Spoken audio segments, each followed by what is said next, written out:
যারা তিনবার জাহান্নাম থেকে মুক্তি চাবে আল্লাহ রাব্বুল আলামিন তাদের জাহান্নাম থেকে মুক্তি দান করবেন।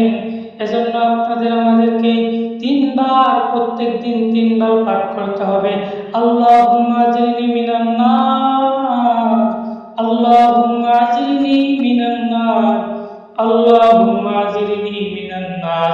এই দোয়া যদি আমরা তিনবার পাঠ করতে পারি, এই দোয়ার অর্থ হলো হে রাব্বুল আলামিন, আল্লাহ তাআলা আমাদেরকে জাহান্নাম থেকে মুক্তি দান করেন।